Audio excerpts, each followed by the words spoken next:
Welcome back to the Pot of Greed. Welcome back indeed. I'm Paul. And I'm Alec. And we are here, the only Yu-Gi-Oh podcast on the internet. There literally are none. There's checked. None. I searched Yu-Gi-Oh, APS, Alec, Paul podcast, and we're nothing the else only came thing up, that comes up. It's I the don't only know thing. how that works. So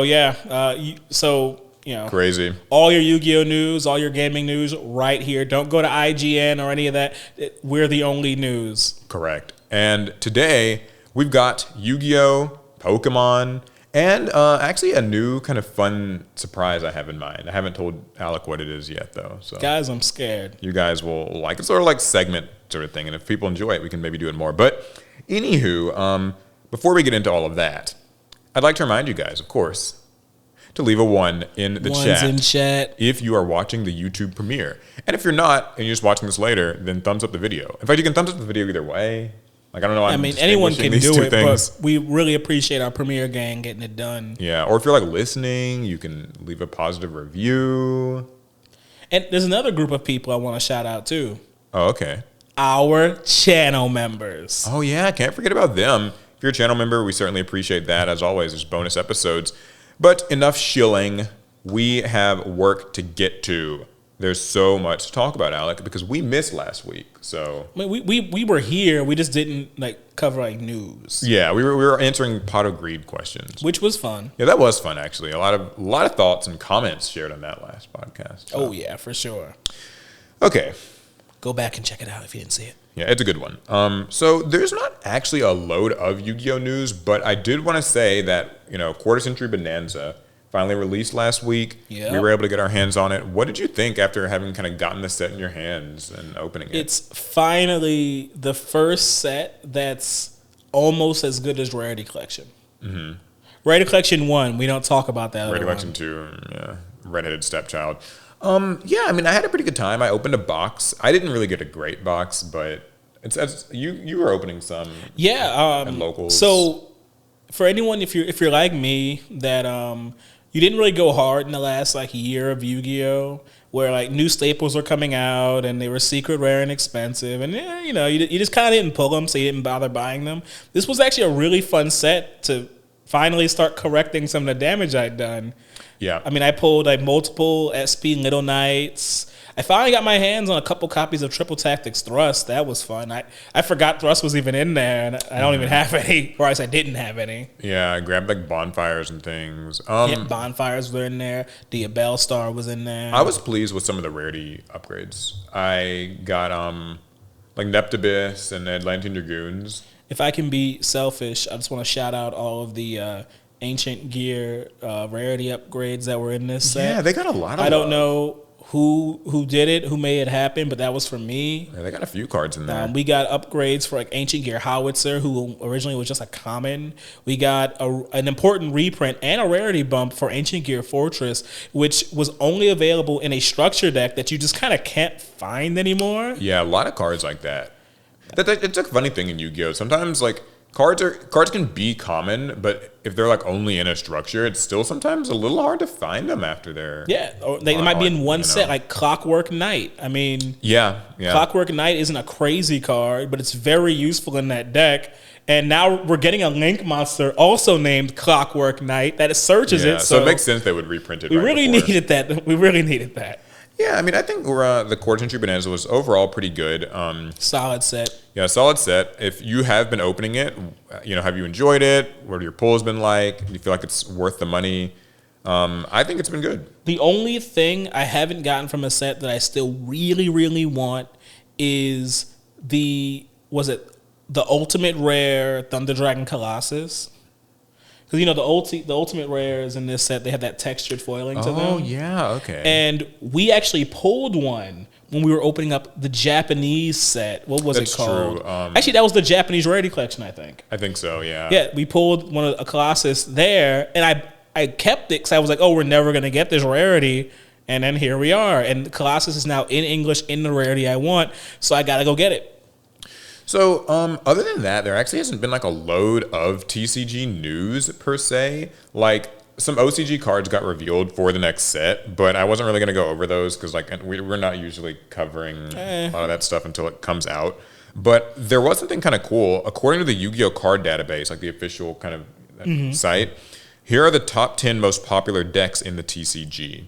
And this was posted by Yu-Gi-Oh! News TCG. So I'm actually not even aware how you go in and check this. Yeah, I don't know how they decide the answer to this question. Yeah, but I guess it's like maybe based on decks submitted for tournaments. Like since you have to use Neuron to sign up for tournaments, maybe like they kind of label them that way. Okay, all right. I'm not really sure.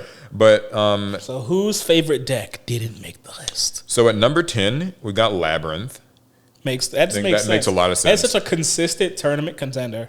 Yeah, it feels like it really goes to show how that deck has aged quite well and like stayed thematically popular for people because people love like Lovely Lady of the Labyrinth or whatever. Yeah, you have the waifu factor, but you have an engine that is consistent and that works with a type of card that just gets better over time in traps. Exactly. Number 9 actually is Millennium, which I'm a little bit skeptical. About this. I could believe it just because Millennium is a cheap deck or a cheap core to get together.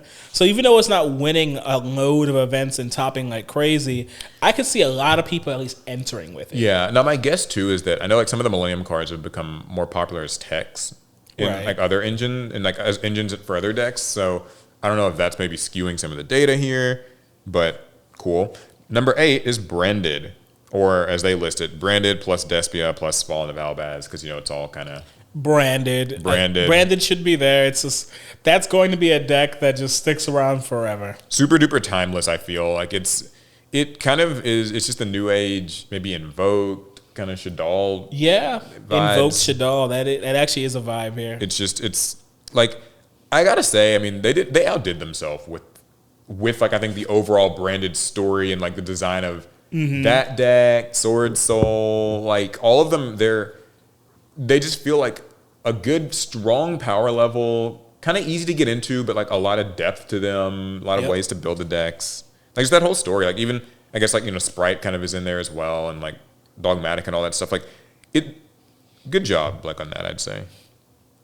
Number 7 is White Forest. Oh, that's cool. That's kind of picked up.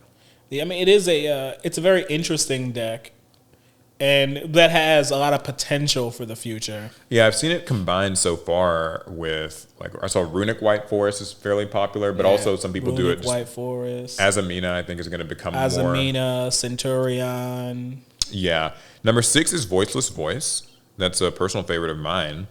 Kind of surprised to see this. I mean, I felt like Voiceless Voice had sort of fallen off in the tournament scene, but... I mean, but we're not talking about winning. This is just what people entering, are just entering with. Yeah, a lot of people made the mistake of entering with it. It seems.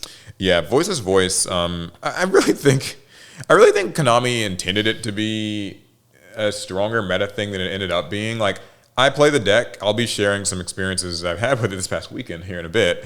But I think it's pretty good. But I think it's pretty fair. I think that's kind of always been what holds it back from like. Taking the tippy top of competition. If we could talk to like a Yu-Gi-Oh card dev, I imagine they would say something on the lines of, "Yeah, we actually thought this deck was going to be like tier 1." And I mean, you can tell because they did like the ultimate rare Diviner of the Herald, and then they did like ultimate rare low in this last OTS pack, and like it's like not worth anything because everyone's like, "This kind of sucks. Like, why would I want this?" I don't think Konami expected us to be just pile decking. Yeah, like, and to be clear, I mean, I do want ulti lows if anyone's offering, but no, get your own. Number 5, Centurion Bestial. So I guess Bestials are the way to run like a pure Centurion. Yeah, they work really well with them. The Centurions are all lights. The Bestials level works well with like the Centurions level. That one Branded Regained. There's just a lot of good natural synergy. They can search for like Bestial Magnumit can search for one of the Centurion like dragon cards. Like it's a nice synergy. Nice coincidental synergy. All right. Yeah, Centurion also just a really good deck in general. Number 4, Fiendsmith Yubel. Now that's a strong deck. Yeah, that's a strong one. That one, I mean, I think right now most people kind of consider it to be up until right when Azamina came out, it was like just the best deck. Like it still is like top 2 or so, but like yeah, I remember because the ban list didn't hit it super duper hard at all. It was like real slaps in the wrist, and I finally built it. Oh, like your Yeah, I have Fiendsmith Yubel deck? a Yubel Fiendsmith deck. At least until I can figure out a way to build pure Fiendsmith, though I have not figured that out yet. Number 3 is Fiendsmith Snake Eye. That just makes sense. Kind of makes sense. Number 2 is Snake Eye Fire King. All right. Which is neat because, I mean, it's cool to know that Snake Eye Fire King kind of came back into popularity with the release of, like, Volcanics. Right. And since, like, Snake Eye got hit, it seems like they're leaning more on the fire side of it. And I mean, it is a cheaper version of the deck to build than, like, Fiendsmith Snake Eye. So it makes a lot of people would bring that versus Fiendsmith if money is, like, an issue. That's true. Still cheaper. And then number 1, actually, is Tenpai Dragon. Which I guess will be the cheapest of all. Yeah, it's not. It shouldn't be, I guess, a huge surprise, especially now that, like, even just getting Trident Dragon is, like, easy. It's, I forget, where was he reprinted? The tins. No, I mean, his price might still be, like, a little high because, like, the tins are kind of hard to pull stuff. But yeah, they reprinted. Look it up. I'm curious what he's going for because I forgot that he got a reprint. And, like, the thing is, the deck doesn't even actually have to run Trident Dragon. They can usually just kind of OTK you without it. No. The way people complained, they needed to make it. Have my Trident Dragons. Wow, yeah, its price has really fallen. Like, the only expensive Trident Dragon is the ulti. Yeah, so, that's kind of... I'm not surprised to hear just Tenpai in general being a popular one. Like, most people kind of consider it to be, like, a lower octane deck to pilot. Like, some would say, like, oh, it takes some skill. That would be maybe the less charitable way to put it. That's what I was waiting to hear you say. But dodging the issue. But, yeah, that's right. I got to be diplomatic in this podcast. We're appealing to all players here. No, but, I mean, like, Tenpai, it gets you, like, easier wins. And I'm not going to lie, man. At the end of the day, you're into these tournaments to win. So, like, if you can get an easier win by playing, a certain strategy, I don't think that is, like, objectively bad. Given how difficult I find competitive modern Yu-Gi-Oh is now, I definitely see the appeal of just playing Tenpai. Break the board and just try to kill him. Like, you're not getting easy wins per se. You're getting wins that will require less mental less out of you. And, like, the deck has, like, more depth than I think people probably see on the surface. Like, I'm not saying there's, like, loads. I mean, there's no depth if you're bad at the game. Yeah. I think the main thing is just the floor of it is higher. So even if you aren't amazing, Tenpai can get you... Yeah, you can play Tenpai. If you think you suck, you No, I play Ancient Gear, which is Tenpai with flavor. Discount Tenpai. Although cooler Tenpai. Because low-key, like, Tenpai are the most... Ancient Gear Golem is better. I mean, like, that's true. Like, I think, like, the Ancient Gear is actually a cooler concept. Like, Tenpai is just more fiery dragons. Ooh, like, so original. Like, giant ancient machine thing. Yeah, so those are the top 10 most popular decks. In other small TCG news, we got this reveal for the promo card for the, like, Supreme Darkness premiere events. It's Argo Star's Glorious Adra, which we already know what the, like, Argo Star archetype is. We've seen that before. I didn't pay a lot of attention to it myself. I did not either. But all this really revealed for us is just that they are spelling out Argo Stars without, like, a star symbol like it has. Now I think about it, isn't there one card in the TCG that has the star symbol? Yeah, Evil Twins cards. Some of them do. Evil. Like, I forgot about that. I was thinking about the other one. There's a weird elemental hero like card, like E-Hero something. Oh, I know what you're talking about. I mean, I know some have, like, accent symbols. There's that one dark one. It's like an evil hero or an elemental hero. It's a dark. It's one? dark It's attribute. like an accent, I think what, Escuri Dao? No, he doesn't have an accent. Yeah, Escuri Dao. I thought he doesn't have an accent. Does he? I have no idea. Let's look it up. I know its name. I cannot see how it's spelled. It might just be that I'm thinking, like, literally of Escuri Dao, and that's what. Elemental hero Escuri, because he was an omni. Okay, hero, right? he doesn't have an accent. Okay. It's just the word is kind of interesting. Well, either way, the Argo Stars archetype kind of are all about continuous trap cards. And so, like, you get continuous traps and stuff. So my assumption is that there might be maybe there's some synergy with, like, the Odeon stuff, or but those are trap monsters. All the regular people in the audience is like floodgates. Yeah. Also, Centurion too, because they become continuous traps with their effect. Like Oh, that is an interesting synergy.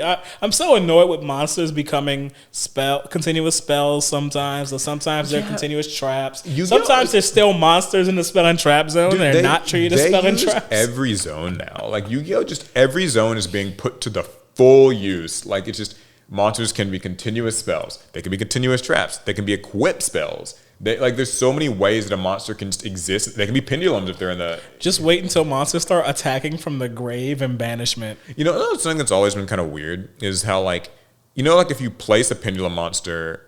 Like, so the left and rightmost spell and trap card zones aren't pendulum zones until pendulum cards are placed in them. Otherwise it's just spell and trap zones. What's interesting is that, like, if, say I used... what's, like, the original Sinful Spoils card that just, like, puts one in the back row? Snake Eyes Subversion. Oh, Subversion. Card. Okay, yeah. If I like use Subversion on, let's say, like Supreme King Darkworm, Performer Pal Joker, or whatever, and I put it in the back row and I put it in one of the pendulum zones, it's still not considered a pendulum card.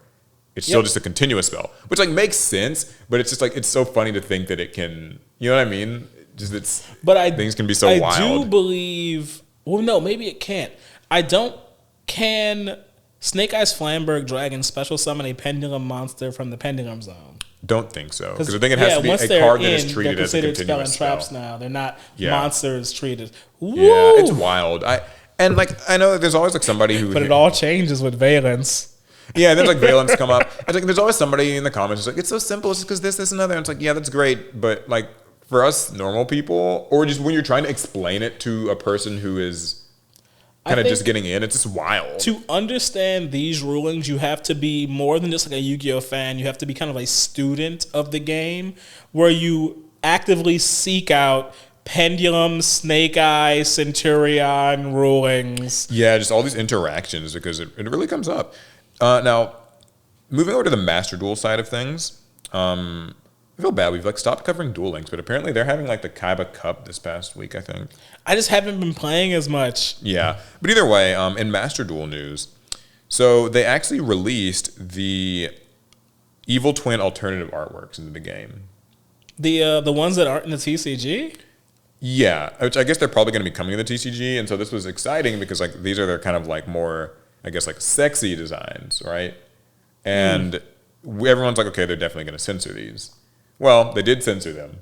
And so we got a look at how they chose to censor them.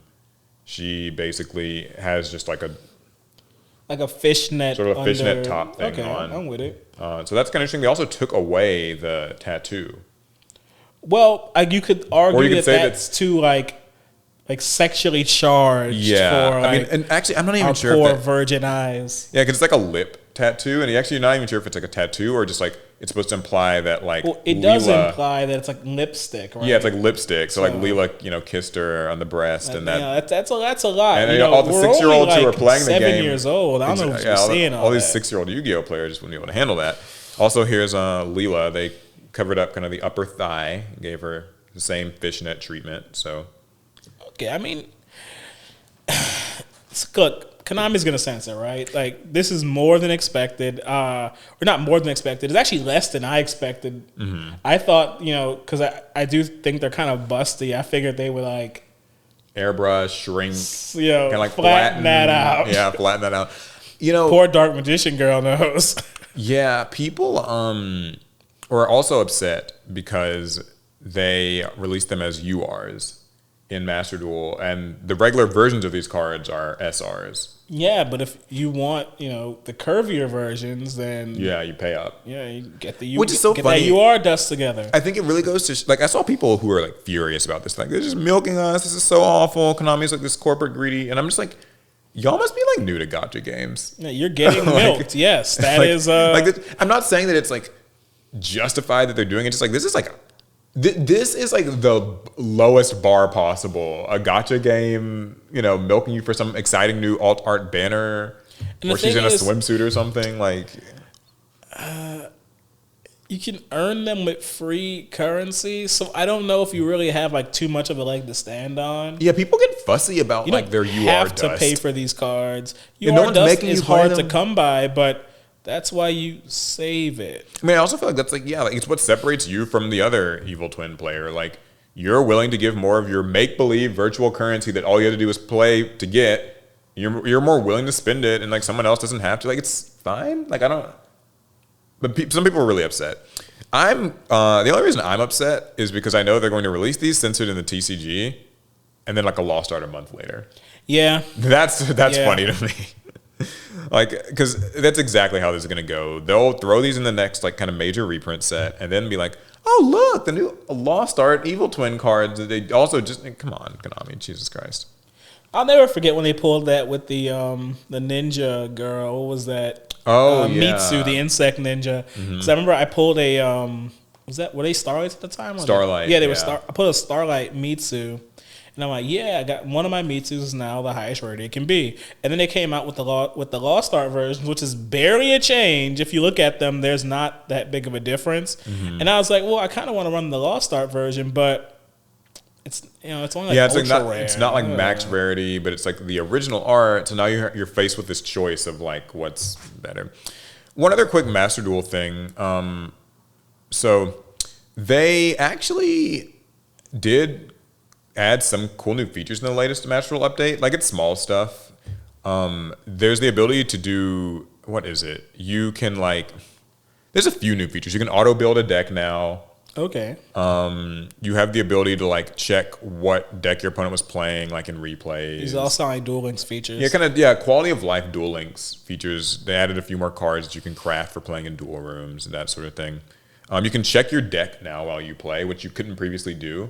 Like to see how many copies of something you have like left in your deck, Oh, okay. I thought maybe I was like, oh, you shouldn't be able to look at your deck whenever you want. But I guess. Yeah, you can in Master Duel. Some people, I saw an interesting tweet where somebody was like, they disagreed with this feature because it's not something that you can like legally do in a TCG. But there's a lot of things you can do in Master Duel that you can't do in the TCG. Exactly. That's kind of the point. I thought it was an interesting thing because it was like, Master Duel it's a digital game, and so with a digital game, I think just comes certain expectations of like quality of life features. Like some people got really upset about the the imperm column thing that they added to Master Duel, having it marked. Some people kind of don't care for that, or some people. I mean, I saw a person who was even kind of upset that there's like a dual log. Because like in the TCG, you aren't allowed to take notes. I mean, back in the old like Wygo Pro days, I remember we used those logs aggressively to keep track of things, and no one thought it was a problem back then. Yeah, so there's a small thing, and I guess you could call it Master Duel news also. They did do the Shadow Duelist Cup, the second one, the sort of Shadow Duelist tournament. You competed in it. I did, yeah. So I competed in this. You guys might remember that last time that was the tournament where they unveiled Zayn Malik. Yep. And he, I guess was just interviewed by Konami. It seems like this time around, whoever the celebrity will be, we don't know who it is yet. Why don't we? So the tournament was this past weekend, and you played in it, and then they cut to top 32 for day 2. And the top 2 people from that are going to actually duel on the day of like the reveal of the celebrity, which is on the 23rd, I think, of November. Why is it so far? I guess scheduling. It's scheduling, I suppose, because it's like, okay, this is probably that celebrity's like available day, but they were able to get most of the tournament weeded out and done. So now when that celebrity is like live with Konami and them, it'll just be like, okay, we do the finals, then we do like the interview, and then he maybe duels the winner. Did they do the whole like guess who the Shadow Duelist is thing, like the clues? Yeah, they did. Because I completely missed all of this. I didn't see any of it. Yeah, they were doing it. I mean, the last I remember really seeing was when I mentioned how like the guy had the guitar and like he kind of did the little guitar solo thing, like in one of the promotional videos. We talked about it 2 weeks ago. But that's like the last thing I remember of it. They might have done like one more clue, but it seems like the Zayn Malik one was a lot more talked about. Like there were more clues. People were kind of a little more interested maybe. I feel like Konami made more social media posts. Maybe I haven't been paying attention. No, I think they did. I think they did fewer this time. So we don't know who it is yet. We'll find out soon. I played in it. I used Voiceless Voice. I was unfortunately not able to make the second day. I really wanted to. But Voiceless Voice suck, and it's not my fault at all that I lost.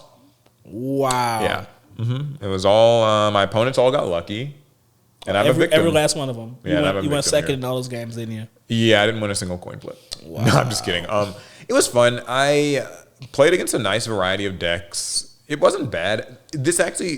So I went like I think 6-3, and I was kind of upset because like my last round like I was like on the bubble and I could have won. You know, it would have been cool. But I realized something as I was like preparing for this tournament. I'd made a little post on like social media and stuff, and I was like, hey, you know, I'm going to be playing in this tomorrow, and like more people should play in these events because they're free. Like it's like a free tournament, and the prize is like a Switch, or not a Switch, a Steam Deck OLED, not a Switch, much better than a Switch.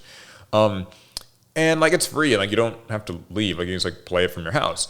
And some people didn't know that it was even going on. They're like, oh, this is my first time hearing about it. But also there were a lot of people who were like really downer about it.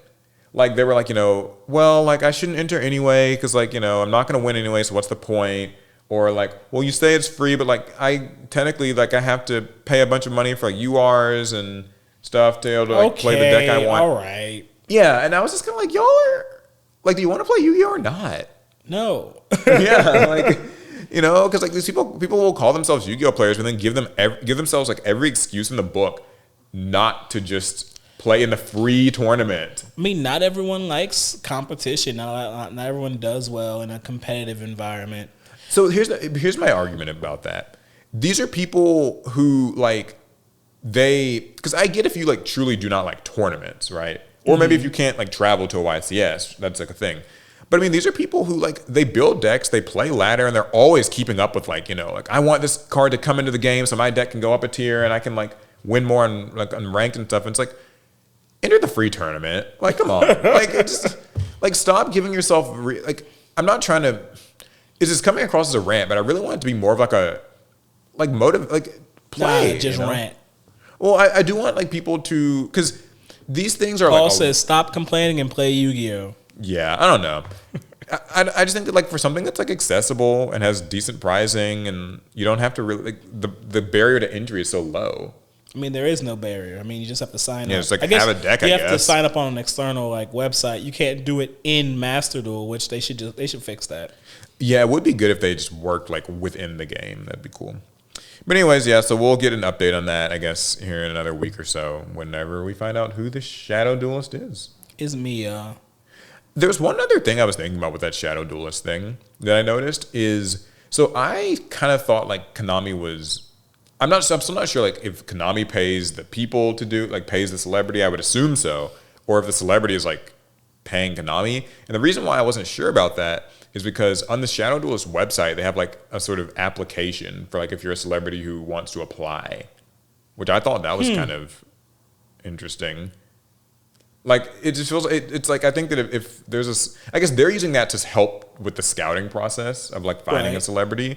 But I thought it was kind of interesting that like the celebrity has to kind of go to them as opposed to them. You should sign up. Going to the, oh, they're not picking me. Konami hates me. Duelist.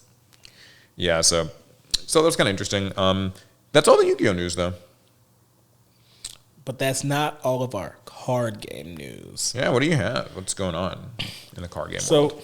Typically, I come to you guys with a Pokemon theft story from some random place in the world, right? Yeah. Well, this one's not so random. Why? Because this one took place in my hometown. Really?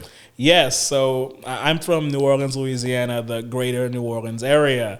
And this is an area called West Wego, which is literally West Wego. It's called West Wego. It's literally right next to the town that I grew up in, Marrero. Mm-hmm. And so the article reads: West Wego assistant fire chief arrested, accused of stealing Pokemon cards from Target. How lame! And you're the assistant fire chief. Now I know you're not the fire chief. You're not head honcho, but close enough. You're stealing Pokemon cards. Let's get into it. Yeah, let's. So it says the Westwego Fire Department is taking this matter seriously and is cooperating fully with law enforcement and is conducting its own internal review of the matter. So, according to the sheriff's office, Chief Taylor stole Pokemon cards by creating fraudulent UPC labels. The barcodes scanned at checkout that help businesses track their inventory. Oh, wow. Huh, very involved. He even admitted to creating his own UPC labels and placing them on the cards to make them cheaper. See, a single pack of Pokemon cards at Target is $9.99. Now, I don't know what... Really? That's how much it costs? $9.99, yeah. I mean, it's that post-COVID markup, I think. Jesus, that's a lot. Anyway, we don't know how much he was getting off. Like, I'm assuming because he done this at least 3 times because they kind of they tracked him, and that's how I figured out he was doing it. But they say he got away with, or he attempted to get away with over $300 worth of Pokemon cards, and he has been placed on administrative leave while. What a fucking. Oh wait, I lied. He went to jail. What a fucking embarrassment. I'm sorry. That's. Like, I know being like the assistant fire chief isn't the most glamorous, the most important job in the world, but I mean, but it is like in a way though. Like, I mean, you're still a fairly like prominent. Like, it's kind of one of those public servant jobs. Like I feel like that comes with a lot of like you're supposed to be like a role model. Like. And it's like a public service thing. Like, you're really, I don't know. And to go so far in it. Yeah, that's so involved. Like, I thought it was going to just be like, okay, he just kind of got caught stealing some. But, like, this is like a scheme. Like, yeah, he actually had a strategy that he'd done on multiple occasions. Yeah, like, this is a scheme. I'm sure it was, I find it hard to believe he was even the only person involved. It's unlikely. He might be the only person that was caught, but you're probably the only one that was caught. But that's quite a method, And for someone who allegedly been working for the fire company for 13 years. Yeah. Maybe that means they don't make enough money as firefighters? I don't know. No, it just means he can't control his freaking Pokemon gambling addiction. That's all it is. Like, maybe he was buying that new Pokemon pack, the one with like the $500 Pikachu. You heard about this? $500 Pikachu? Or like I do have a story about that too. Okay.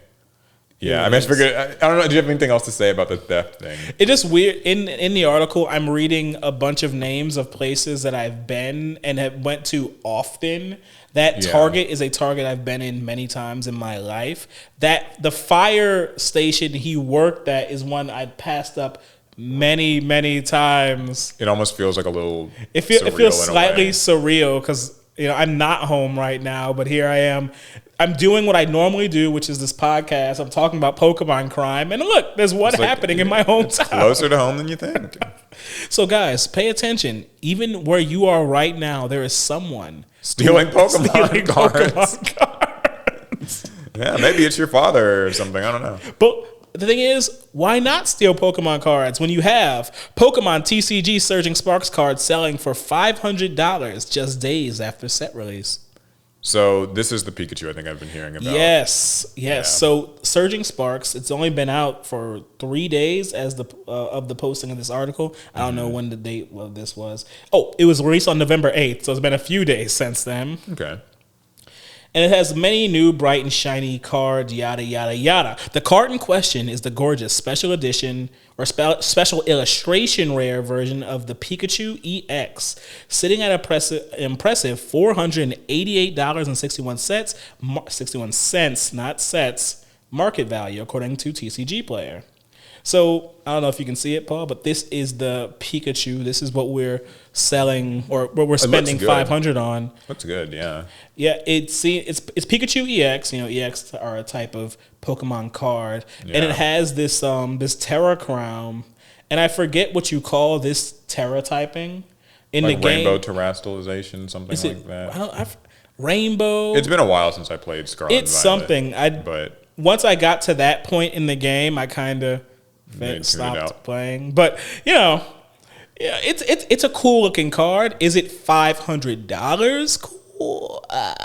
Yeah, I don't know. I mean, what do you think about this? Like because you were kind of mentioning earlier before you started recording how you almost feel like these cards are they're at a point where it's automatic that they're just expensive. Yeah, so I think the valuation of Pokemon cards is kind of dumb.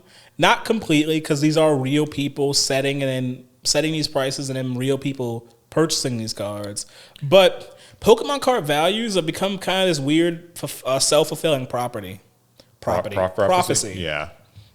Where if they make like a special illustration Charizard or a special illustration Pikachu, it just... Or like maybe a Mewtwo. Or a Mewtwo, right? Like those are the three. It gets a huge like aftermarket price.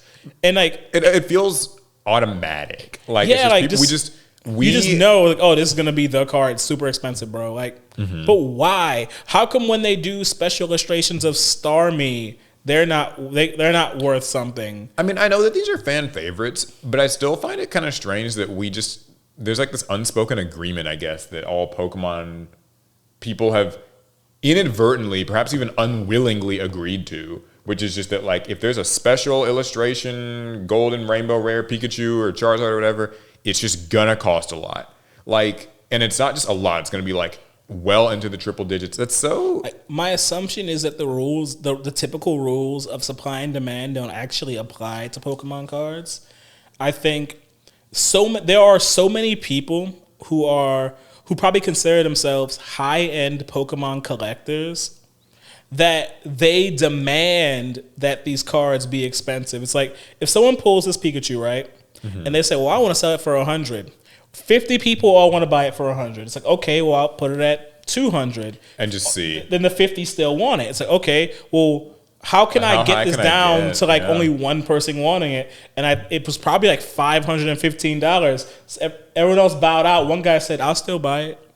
I'll like, I know it's going to sound like a dumb question, or like a dumb statement, but like, I mean it in earnest. I'm always like really wondering where some of these like prices for these cards come from. Like, even in like a Yu-Gi-Oh like way, it's like, okay, Molcharmy, Perulia or whatever. Like, I don't know exactly how much it is now, but I remember that for a time it was like going for like 120, 140 bucks. And I was just like, okay, where did that price come from? Like, I know, and someone's gonna be like, it's supply and demand, economics 101, but like, well, it's not that simple. But like, I don't know. Like, I sometimes feel like people just kind of like, it's like pre-order pricing is already like reach these certain points. I'm just like, who's just deciding that it's like, it's just gonna be 120? I'm just gonna like, because I think it's just price setting. Like, someone just sort of says 120, and then maybe if you like say it loud enough or something, that it'll just be that way. I think it's a bit like the beginning of an auction where the auctioneer just starts like, they get a piece and, they start with a set price. They say, hey, will anyone take this piece for $400? And if enough people say yeah, then they go up in price, right? Yeah. It feels like, sorry, go ahead. And I think that's actually the case with these Pokemon cards where, a new illustration of some like, some fan favorite Pokemon's coming out. And, you're the first person who pulled it. Now this, you do get to set the price to some degree. Now, no one has to buy it, but if you set the price too low and everyone like scoops it up immediately, then it's like, oh man, I should have priced it higher. Like, so I guess maybe over time you begin to develop just this, like, you naturally just set it higher from the start. Yeah, you just set it higher from the start. So at least you don't feel like you've been robbed. In fact, just this past weekend, I was at my local card shop and I saw someone purchase a very expensive Pokemon card right in front of my face. And I didn't know it was, and almost like touched it as like a joke. Oh yeah, maybe that wasn't. So there was a Latias and Latios GX card. Here it is, Paul. This was in front of my face just this past weekend. The guy who was selling was looking up the current value on the card, and he's like, I gotta see if anyone else wants this card. I'm like, oh, I'll buy it. He's like, oh, you don't want to buy this. Oh, okay. And I'm like, how much did he buy it for? Or how much was it worth? $500+. Okay, that's just like that Pikachu. Jesus Christ. I was like, ain't no way. There's no way. Yeah, that's wild. Not out of nowhere. Actually, I want to say it was like he was trying to sell it for like $600 or $700. It was amount of money that I was not spending on one card that day. Or ever. Kind of a good segue then into my next story, which is a quick gaming one. Scalpers are reportedly losing money on PS5 Pro consoles. I had that one too. Oh, you had that too? Yeah. Okay, cool. Yeah, so basically, Scalpers looking to capitalize on the recently launched PlayStation 5 Pro console have reportedly been struggling to make a profit off them. So it launched at $699, and obviously that price has been controversial because it's like the most expensive console to date, I believe, unless there's... I think that's at the record. Some weird special edition, maybe. Yeah, and so anyway, the PS5 Pro has also become the target of scalping, though the results are a bit different compared to the vanilla PS5's release 4 years ago. So basically, yeah, like people have been trying to list this thing for like more, more than the list price or whatever, but people aren't biting. I mean, that only works if it sells out, right? Yeah, and it sounds like, I guess, Sony has been doing a good enough job of keeping these things kind of on the shelf. Or maybe is that they're doing a good enough job? The demand's not there. Yeah, I mean, they're still Walmart, Best Buy, Target. They all have MSRP prices for this thing. They still have them. And like, to be clear, good, right? Like, I'm not I'm not pro scalper. I think that if you try to like snatch up a bunch of PS5s and all that, like, and try to scalp them, you deserve. If this happens to you, tough luck. I mean, I imagine sucks because the original PS5, it came out damn near peak like quarantine, right? Mm-hmm. Yeah, it was like the very kind of beginning. There were a lot of people got into that into that racket, and there were people who made some like good change doing it. And the PS5, it feels so tantalizing because all the people who were just flipping PS5s, that money's gone. Yeah. When you do that sort of flipping, the money you make gets spent almost immediately because that's kind of that's the personality that you have when you do that sort of thing. Mm-hmm. So they see the PS5 Pro and it's like, oh, I can make that fast money again. Yeah, and it's just not there. And it's slow money. It's, in fact, in this case, I guess it'll be no money. Yeah, because they might end up having to try to sell it for less than MSRP if they even want to get rid of it at all. Because I know a guy who he flipped a PS5, and I remember he did it with all the money he had. He only had the like 5 or whatever amount he had. That was all he had, and he flipped it for almost double. So he's like, yeah. But if he did that with the Pro, yeah, sucks to suck. He'd be out of luck. There was one other thing I was going to ask you actually. What's that? The Magic the Gathering thing. Did you get? Well, oh yeah, guys, I've had such a wild few weeks. I forgot. So if you remember, there is, or this was at this point, a Marvel Magic the Gathering secret lair that was released last week. Yeah, I've heard a lot about this, and I wanted to ask. I know you got it. Yes. Long story short, I participated in the secret lair drop. Mm-hmm. I was successful. I did not have to bot. I didn't have multiple computers. I was just on my phone. So how did it work exactly? I know you and Chris were both getting some magic stuff from this. So I operated on some like bad information the day before. I was told that the secret lair drop was at 9 a.m.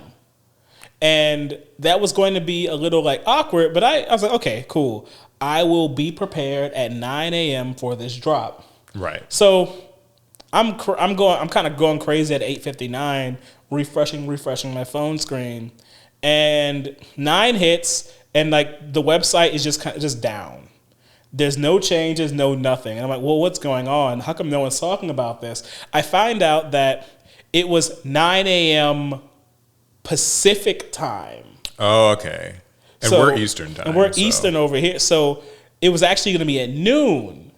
And I was like, okay, so I can work with that. I can work with noon. Like, did I waste some like time? Sure, but I can do noon. Mm-hmm. And so it's now, let's fast forward to 11:59. And I'm on my phone, refreshing. Mm-hmm. At least this time, within the last hour, the website actually loaded, and now I'm just waiting to get the option to place the cards in my cart. Okay. At 12 o'clock, I'm able to press add to cart, and I'd already pre-logged into the Secret Lair website. So then I'm like, okay, let me check out. It hangs. Yeah. Okay. Like, it's just like not loading. It goes to my cart. I hit go to cart. My cart's empty. And so now I'm kind of like jittery, like whoa, what's going on? So I'm refreshing. Eventually, my refresh finally goes through, and instead of going to a checkout screen, I'm put into a waiting queue. Yeah, so this is actually kind of the point in the story, I think, where I was seeing a lot of people, this is just the standard experience, was like, you got the thing into your cart, and then you're just kind of placed in a queue and told like a time that you'll be allowed into the site. And so how it worked was your item hits your cart. Yeah. And once you hit that like confirm button, instead of letting you check out, they put you in a line, a queue to check out. You and however many other people were all there at that same time. So as I explained, I was there pretty much as fast as I possibly could have been, but my estimated wait time was over an hour. It didn't even give me a time. It just said over an hour. Yeah. And I was like, okay. It told me that it was my spot in line was saved and I just had to wait. So okay, I'll wait. I want to say 30, 40 minutes in, it said line is paused and it stopped. Yeah. And I was like, it said that it would keep our places in line, but for now they would stop taking they stopped letting people check out and don't let the page close. And I didn't really know what to do with that. I think that went on for maybe like an hour or some change, or where it just was paused. So you eventually got in and got your stuff, right? Yeah, I did eventually get in and get my cards. I actually got the Storm bundle. That's the X-Men Storm.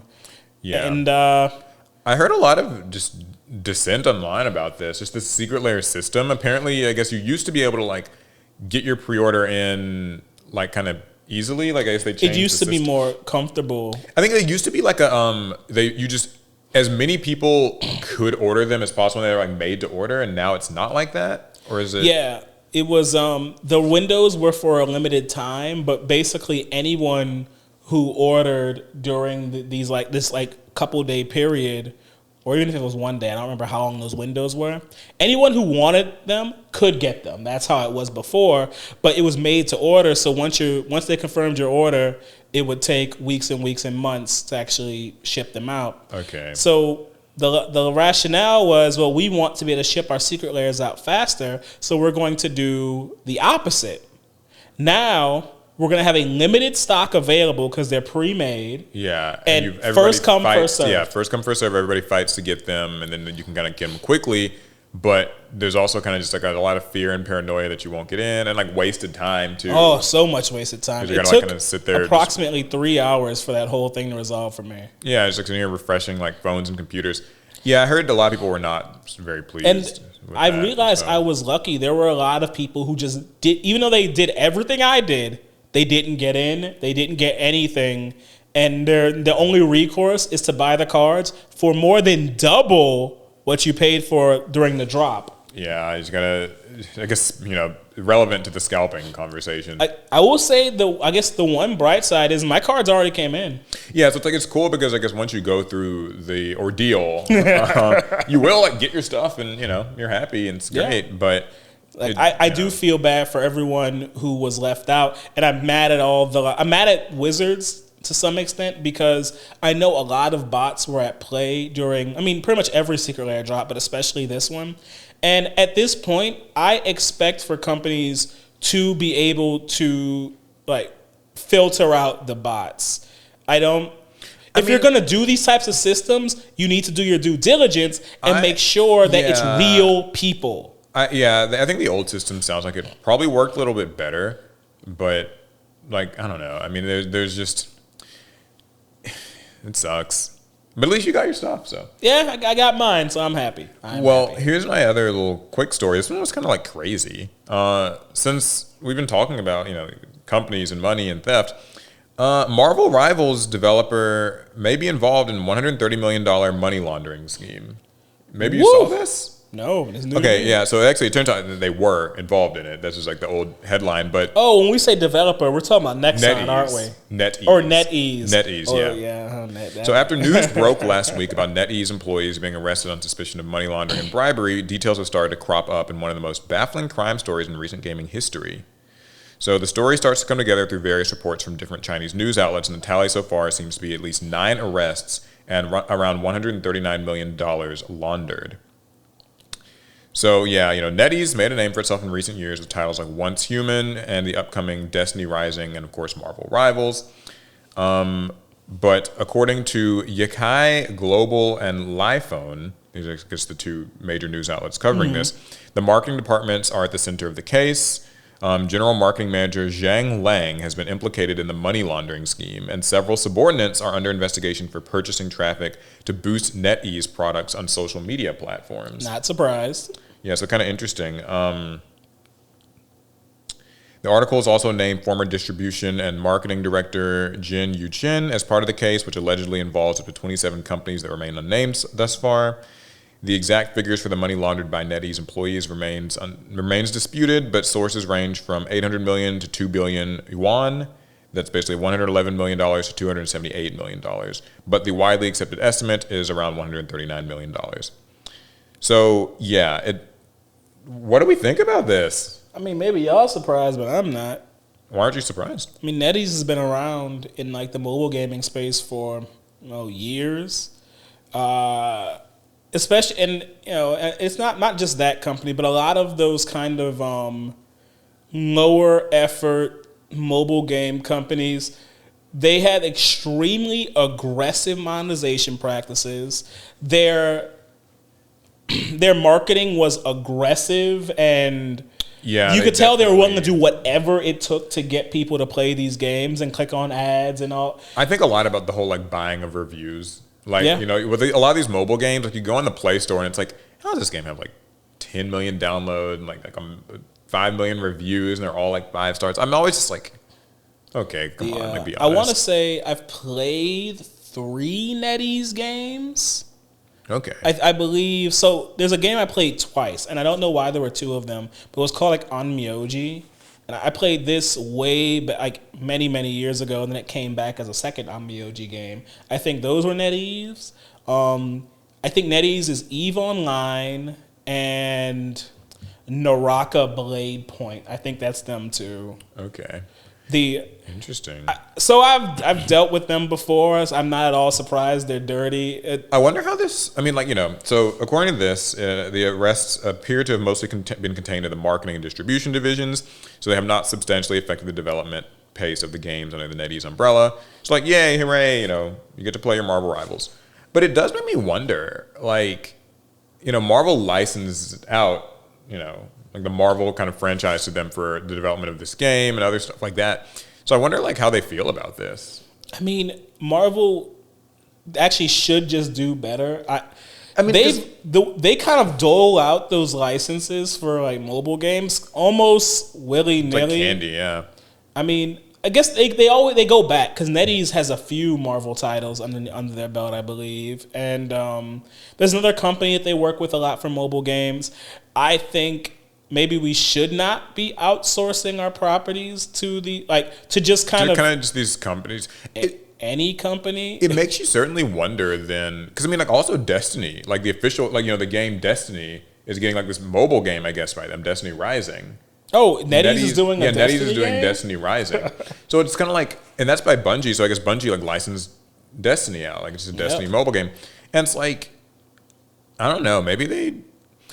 I guess it's fine. Maybe this is all fine. It's just these were just some people, but these were high up management people as well as subordinates. I wish I could say I'm surprised. I mean, the draw of doling out your license to NetEase, they're promising you, we'll get you this giant slice of the Asian market. Yeah. China, India. They're promising companies, hey, we'll get you here. So. Give us the license. A leaked internal memo translated by Eurogamer confirms that NetEase has let 9 employees go so far for bribery. So, I guess some employees were bribed by upper management or something. Or just other companies. I don't know. If you're laundering money and you're probably also bribing people to keep it quiet. But anyways, I guess it doesn't affect the players will still be happy. They have a Lord of the Rings game. My God, they have so many licenses. So they really are that company, right? Yes. A lot of companies are just here's a small studio, make us something good, make us something on mobile. Make us something. I don't know if it's going to be good. Just make us something. I mean, at least the one good thing is people seem to think Marvel Rivals will be pretty good.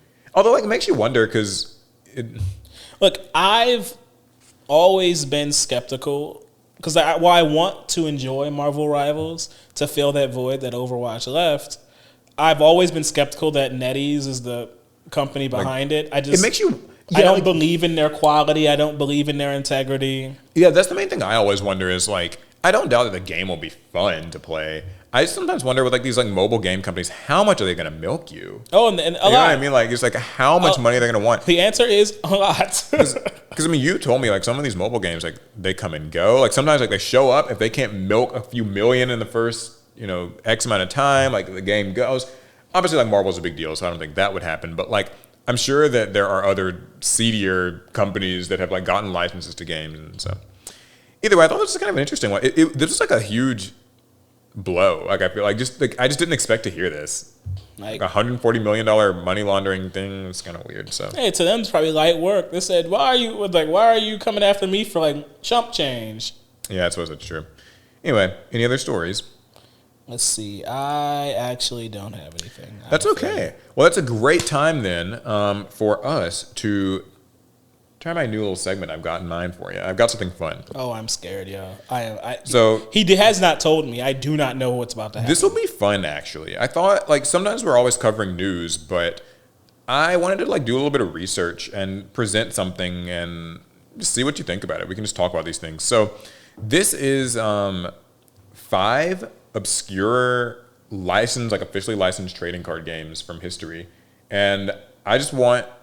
Like, I'm going to just name the property, and I want you to tell me, like, what comes to mind, like, as an official trading card game for this property. Okay. I'll give it a shot. Okay, so first is the Pac-Man trading card game. So, yeah, when you think of, like, Pac-Man, getting a TCG. Okay. So, what I'm envisioning for a Pac-Man card game, it's a card game. It's a competitive game. It's Okay. you and your opponent, but you're not battling each other. You're trying to capture the ghosts. Okay. And your decks are built you're trying to like maybe draw into a power pellet. Like you and your opponent, you're taking turns trying to like draw into a power pellet, and once you get a power pellet, it'll let you then like claim a ghost, and maybe the first one to get 3 or maybe 5 ghosts wins. Yeah, it's sort of like that. But not really. So I had to try. Pac-Man stickers and rub-offs, commonly referred to in shorthand as Pac-Man trading cards, were released in 1982 by the company Fleer. Oh, so this wasn't a trading card game. It was just... Well, it kind of is, though. Oh. So each pack of cards included 3 sticker-backed cards. So you got, like, stickers. Yeah. You got 3 coin scratch-off games. So that was the gimmick. Was that they were scratch offs like cards, the lotto? Yeah, you scratch off the material with a coin, and it lets you go through like the Pac-Man maze and like collect, or I guess like eat ghosts. And you also got a stick of bubblegum. This feels like training for like to play the lottery. Sort of. Instead of ordinary trading cards featuring the classic arcade game's characters, they sold scratch cards that let the buyers reenact a Pac-Man level by scratching their way around the maze. The main sticker cards generally feature Pac-Man and the ghosts with speech bubbles above their heads, with the characters saying phrases like "Waka Waka Waka" and "Catch me if you can."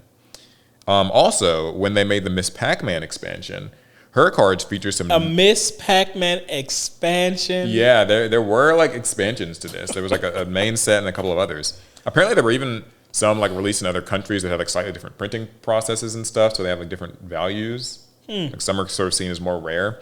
There's like a whole site that documented this. Like it's like there's like a type A, sure, type there's B, someone type insane C. enough. Yeah, like there's like type A is like worth more, and anyway, the Miss Pac-Man cards feature some notably indecent and sometimes risque quotes, such as Miss Pac-Man saying, "I'm a liberated woman," which I guess that was considered quite risque at the time. Yeah, I was like, I don't know if that's risque at all. Yeah, I was thinking, I was like, what is a liberated woman? Well, besides like, the obvious definition of the word, and it's just, that's what they meant. It's like she is a woman who just... I thought you were going to say, it's like, it's Miss Pac-Man and she's got like long legs and like fishnets or something. Yeah, I mean, but I guess in 1982 though, right? Like a woman saying that she's liberated was maybe like a big deal.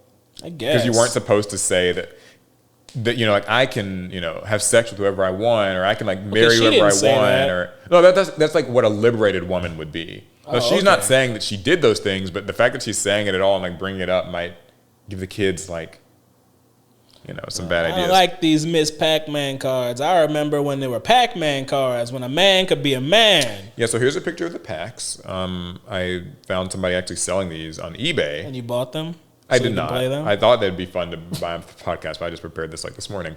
And then also, here's how the rub-off game looks. So you have you have your cards, and you just kind of use your coins. Now, here's what's cool. They actually have instructions for how to play the rub-off game. Just like if you buy a lottery ticket. Yeah. So how to play. You start at the yellow Pac-Man, and you rub off gold dots one at a time. You can go in any direction, backward, forward, or sideways, as long as you follow the maze. You may not jump over gold dots, but you can go over dots you've already rubbed off to get to other areas. You can go outside doors to get to the other side. If you uncover 3 colored monsters, the game is over. Now here's the cool part. More than one person can play by alternating turns or using their own Pac-Man boards. And you can use Pac-Man stickers as prizes for trading or for collecting. And they even have a little spot here for your name and your score. So this feels like such a 1980s product. Doesn't it? Here's some stickers. Like this one, he says, "Happiness is a hungry Pac-Man." Or this sticker that says, "Slide out the side door." Or "I'm cooking now." Or "I'm cooking now," is one of the ghosts is saying. So, yeah, I mean, what do you think? Would you play this? Does this kind of feel like a little time capsule? No, because it just feels like lotto training, and you know how I feel about the lottery. To be clear, I don't like it. I mean, I guess the difference here though is that there's not really you're not scratching off to get anything. You're just doing it for your entertainment. It's about but it's getting you into that. It's the process of the scratchy. Get the feel. The scratchies. Right, you read your instructions, you learn how to scratch, and you might win a prize. How much do you think these go for today? Today? Just a pack of these. Well, how much did they go for back in the day? I think back in the day, I wasn't able to find out exactly how much they were, but I think it was something along the lines of probably some 49 cents or 99 cents, maybe. I mean, it depends on what the collector's market for such a product is. Mm-hmm. I imagine an unscratched Pac-Man card. It was an unopened pack. So remember, because you're getting your bubble gum and your stickers. That's true. It has to go for a few hundred, I'm sure. Maybe $200-300 for an unopened pack. Yeah, I was surprised to find out they're actually quite cheap. They're $6.99. Oh, $5-6. I just figured collectors would have made them disappear already. Yeah, so I thought that was kind of cool. I think it's neat that they give you bubble gum, it's a little stick of gum. I feel like gum is still good. Probably not, right? It is from 1982. Paul, you need to pick some up so we can find out. I might actually. We'll chew the gum on screen. Yeah, break our jaws. And we'll find out which one of us is the better Pac-Man player. Yeah, it just has a cool, old school, arcade feeling vibe. And I think that giving you a stick of gum is probably for the kids. So that the kids will. Yeah, you can buy your kid Well, I think the kids were the ones who also played the game. I don't know if there were many adults who were this is what I'm about, Pac-Man. Okay, now here's the next game. Oh, there's more? Yeah, I've got a few. SimCity, the card game. The Sims? No, SimCity. You know the game SimCity? Where you build a city and kind of govern it and stuff. Oh, the PC game. Yeah, the PC game SimCity. Oh, okay. I'm sorry, I was stuck on the Sims. So when you think of SimCity, what comes to mind? A SimCity card game. How would this be played? Let me think. If I'm doing a SimCity, so what I'm imagining is it's not a collectible card game like a competitive TCG, but maybe more a this is more I thought a board game. Because it's hard to imagine. I really can't figure out how you would turn a city building game into a card game that feels too difficult. So here's what's interesting. Here's a picture of, I guess, kind of a pack, SimCity, the card game. The goal of the game is to build a city from the ground up. So kind of like what you'd expect from SimCity. Now here's the thing, actually. It feels more like a card game today than the Pac-Man game does. Players take turns playing cards representing city blocks, and they collect profit. The original game was released in 1995 by Mayfair Games and contained 517 cards. Sold in 60 card starter decks. Oh, okay. And 15 card booster packs. Oh, this was a TCG. Yeah, this is a TCG. There were 363 standard size cards and 154 long cards, which I'll get into that in a moment. So it's a long card. Yeah, so a standard size card would maybe be the size of like a Pokemon card. A long card was like, I guess, I have a picture later. It's like maybe twice as long as like a regular card. The object of the game is to build a municipality through 4 phases: the settlement phase, the town phase, the city phase, and the metropolis. Okay. So you're going kind of from like a little village to a full, metropolitan area. Each card has a value and a zone associated with it. The latter indicated by the color on the title box. The 7 zones are agricultural, city services, commercial, government, industrial, residential, and special. So, yeah, here's a few of the cards if you wanted to have a look. Like, for instance, there is the the detective agency or the embassy, or also like a retail game store. And so they have like this money symbol, which I think is, I guess, like their profit, and then this other symbol that I'm not entirely like sure exactly what that is. I guess like that's maybe the zone that it's. Yeah. I'm really not sure how to feel about this. And now here's one of the like long cards. The World Trade Center. Yeah, the World Trade Center. They don't look like that today. Yeah, they don't. This was in 1995. I guess the World Trade Center was like still. It was different. TSA wasn't a thing.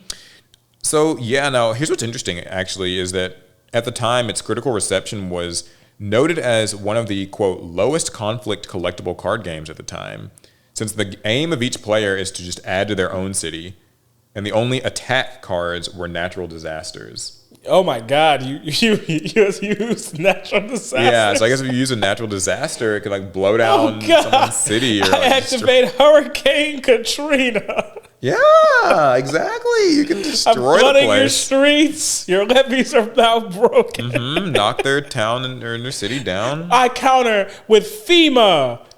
Wow. Jesus Christ, yeah. So I thought that was kind of cool. A little Sim City trading card game. So what do you like? Would you play this? No. Why not? Because my idea of a card game was shaped by almost exclusively by Yu-Gi-Oh. There's nothing Yu-Gi-Oh about that. I suppose that's true. Except for attacking with natural disasters. Giant Trunade. And this did come out before Yu-Gi-Oh did, although I think Magic came out before that. All right, now the next one gets a little bit like risque. Okay. This is the last one. So these are the most wanted Iraq playing cards. So I've actually heard of these. Yeah, so you tell me. Well, I can't say a lot about them. Or just like what have you But heard? I've seen that essentially this was like a trading card game, but the cards were, I guess, essentially criminals. Yeah, during the 2003 invasion of Iraq by a United States-led coalition, the U.S. Defense Intelligence Agency developed a set of playing cards to help troops identify the most wanted members of President Saddam Hussein's government, mostly high-ranking members of the Iraqi regional branch of the Arab Socialist Ba'ath Party, or members of the Revolutionary Command Council. Among them were some of Hussein's family members. The cards were officially named the Personality Identification Playing Cards, and as of 2024, all but 4 of the 52 most wanted have either died or been captured, 11 of whom have been released.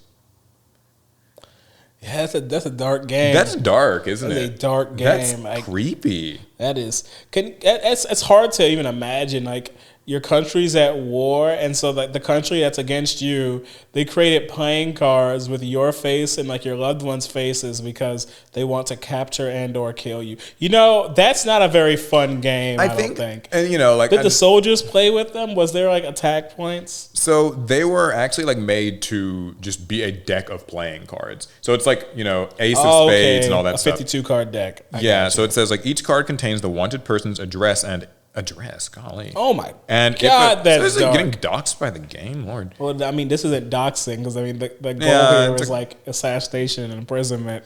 And if available, the job performed by that individual. The highest ranking cards, starting with the aces and kings, were used for people at the top of the most wanted list.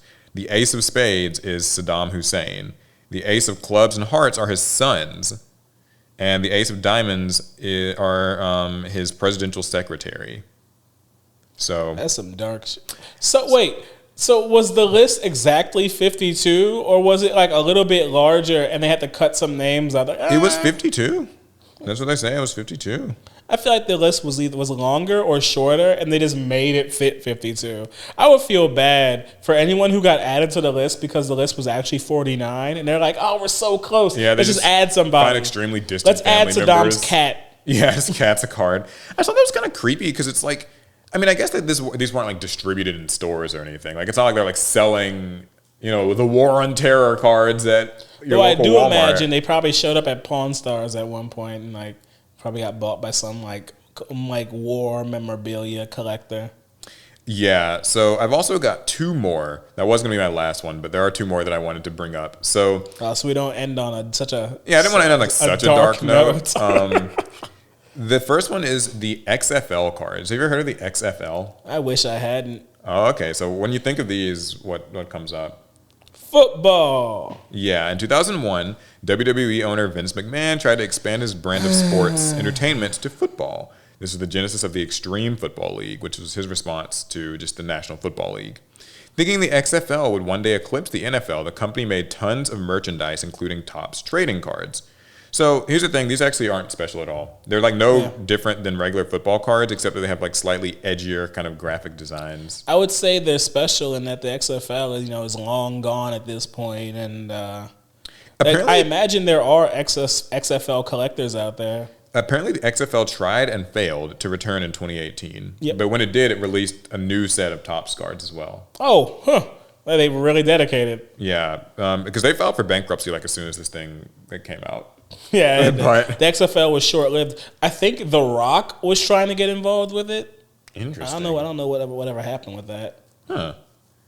Yeah, so would you collect some XFL cards? No, I didn't even watch the XFL. Would you even collect NFL cards? I guess we don't. I don't collect any sports cards. Not interested. Not my thing. I collect Yu-Gi-Oh cards.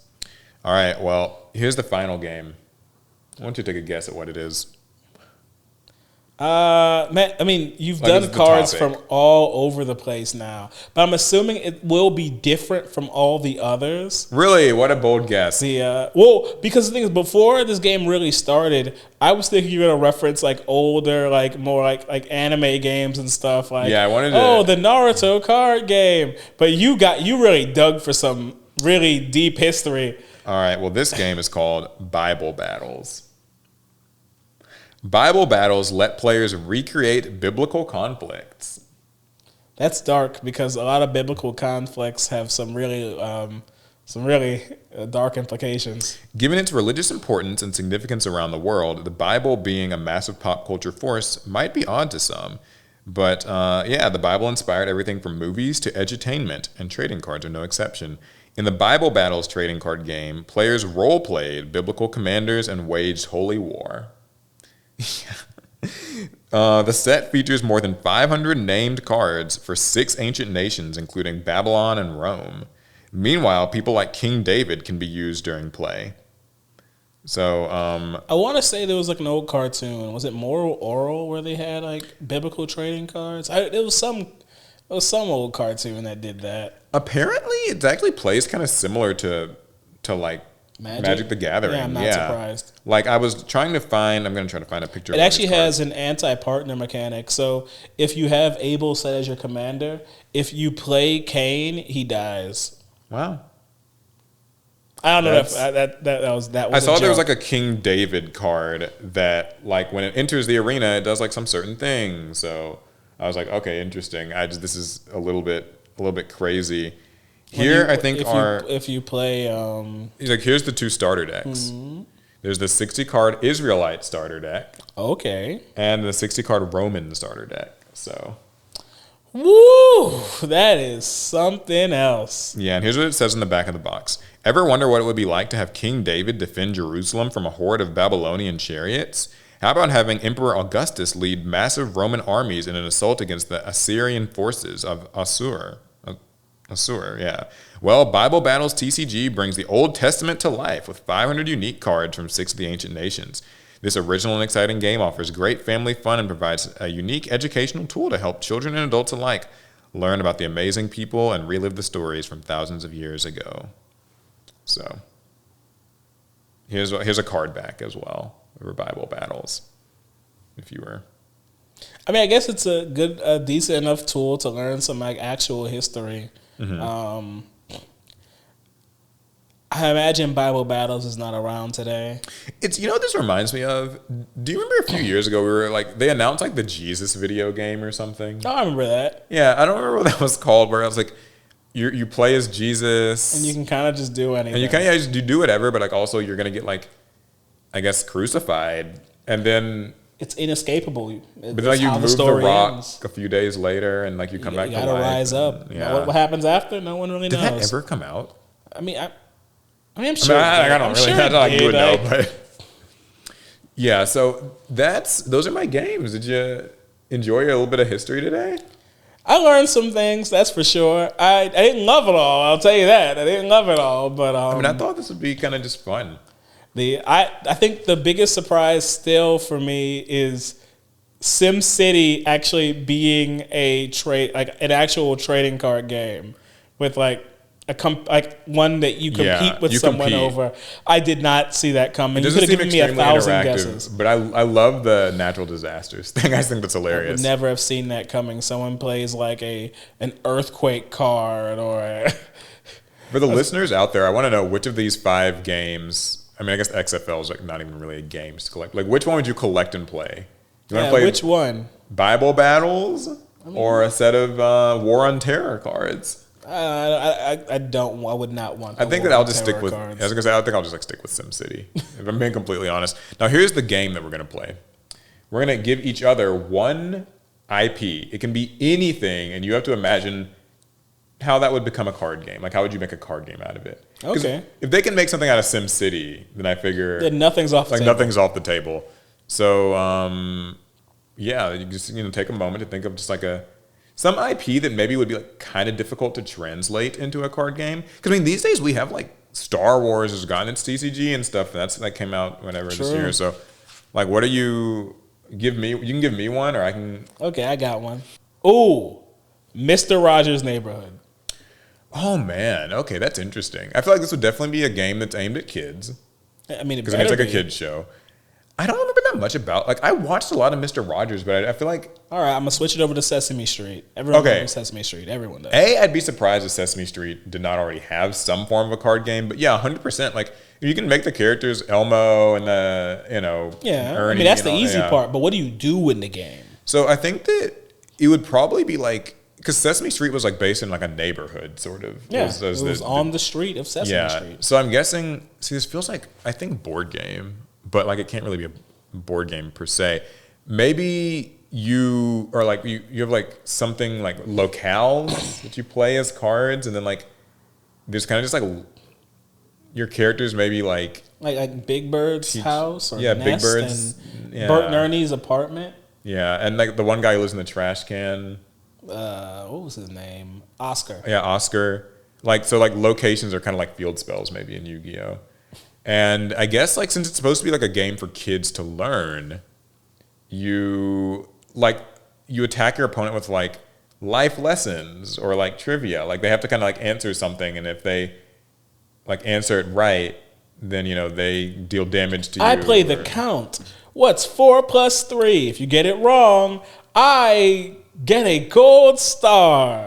Yeah, I mean, Okay, well, here's mine. I've got to give you one. What TV channel did you watch the most as a kid? And I'll pick from that. Like if you had to say. If I had to guess, like Cartoon Network, I guess. Cartoon Network, okay. Safe pick. You have to make a Powerpuff Girls trading card game. That's too easy. Is it? I mean, yeah, you could make a very standard TCG where, each Powerpuff Girl is like a character or a card, but also any of their allies are cards too. The Professor can be kind of like a trainer card, some type of support card. The villains are cards too. You could make it could be a competitive game, you versus a person, but it could even be one of those kind of deck builder style games where where like each person maybe takes the role of a Powerpuff Girl, and each girl has a play style in their deck, and you are cooperatively fighting a different bad guy every session. Maybe it's Mojo Jojo, maybe it's him, Fuzzy Lumpkins, What would the Chemical Rowdy X Rough be? Boys. Who? What would Chemical X do? Like, would that be like an equipment type of thing? An artifact? I feel like Chemical X would be a powerful card, maybe like a one of in your deck that lets you just kind of like combo off for like a turn. Combo off? Yeah, like it will be a monsters resource, or like a really good creature. resource. Okay. That lets you maybe play more cards in a turn, do more attacks, deal more damage. Yeah, that's and there'll be other support cards that could be in your deck, right? The Mayor, Miss Bellum. When did they finally show her face? No, what? Of course You can't not. do that. Yeah, You see her face, the game has to end. that's true. There's like a secret rare, like Miss Bellum's face card. There's like one of one. No It one's seen it. turns out it's the mayor's face. Yeah, it's actually the mayor the whole time. Cool. I thought that'd be fun. I don't know. This is an experiment. I was like, I'm just looking at some card games. We can do pot now. Hopefully you guys enjoyed the what? You do this almost every week, but this time it caught me off Yeah, guard. we can just we can do our pot now. All right, we got viewer questions. Time to draw two. Next week I'll come with some new weird trivia factoid thing. We'll see how it goes. I'm sure I can think of something fun. But yeah, as always, if you guys want to submit questions to the Pot of Greed, you can follow the link down below the podcast. We would appreciate hearing anything you have to send us. Be Yu-Gi-Oh! Related or otherwise. All right, so I have two right here. Okie doke. First question. What is the best way to... You have to take a moment to read it because like, it's just kind Oh, of here we go. right on the card. What is the best way to intro new people into the game that actually works?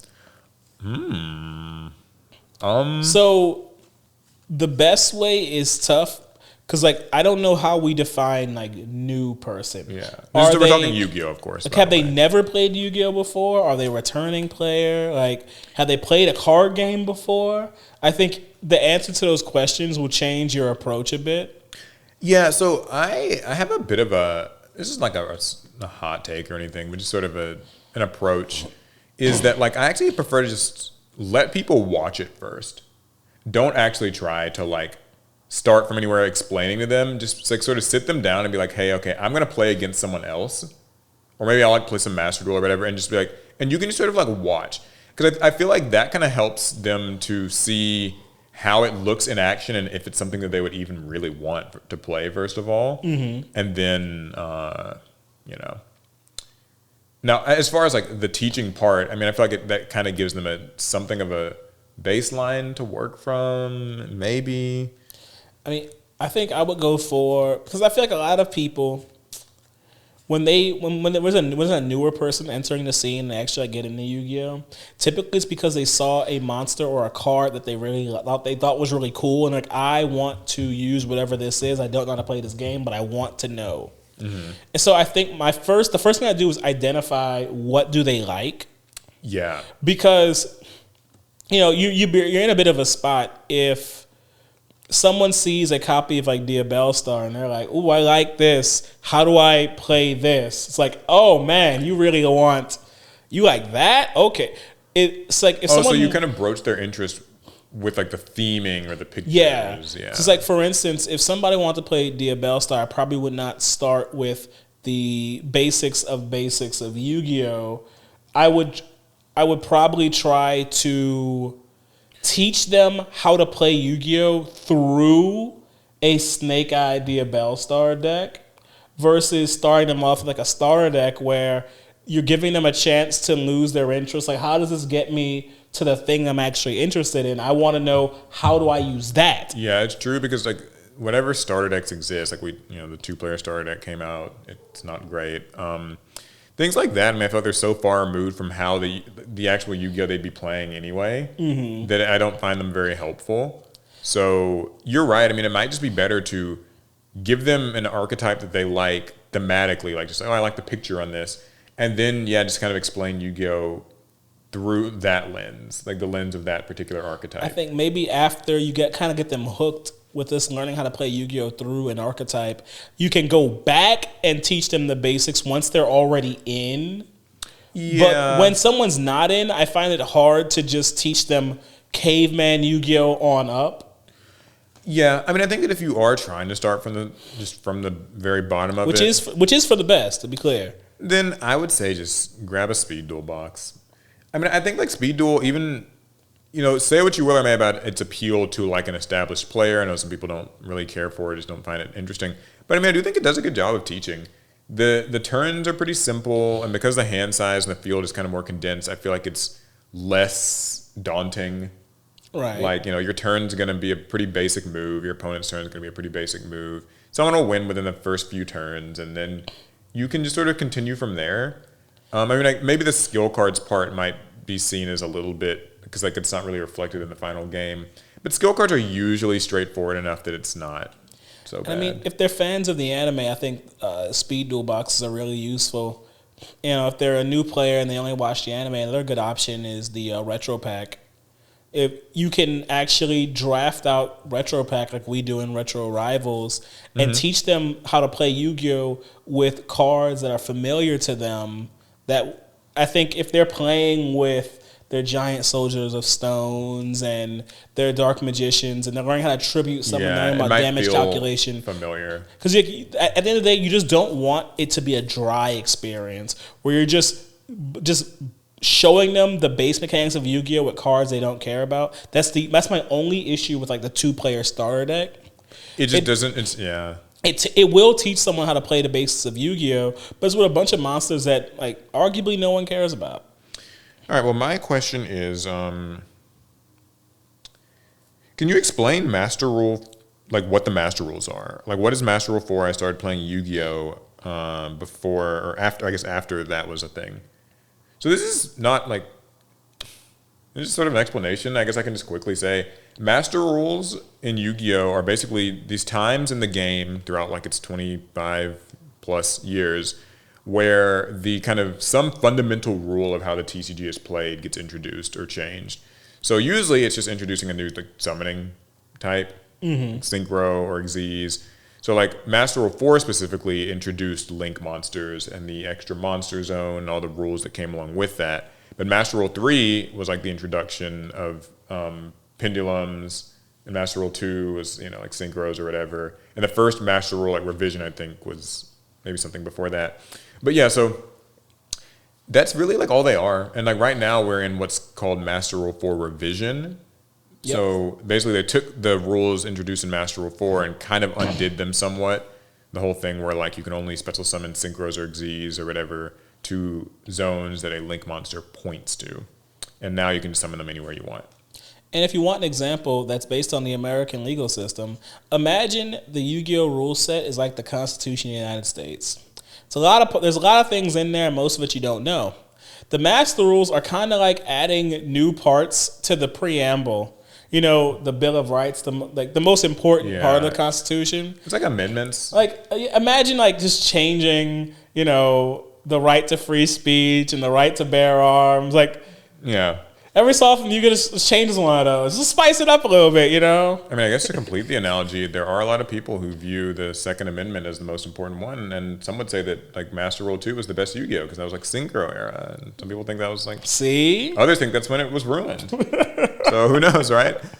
But yeah, that should pretty much answer the question. Master Rule 4 revision is what we are currently in, and right now there's sort of some talk about like should there be a new Master Rule given that Yu-Gi-Oh already has a lot of different summoning types.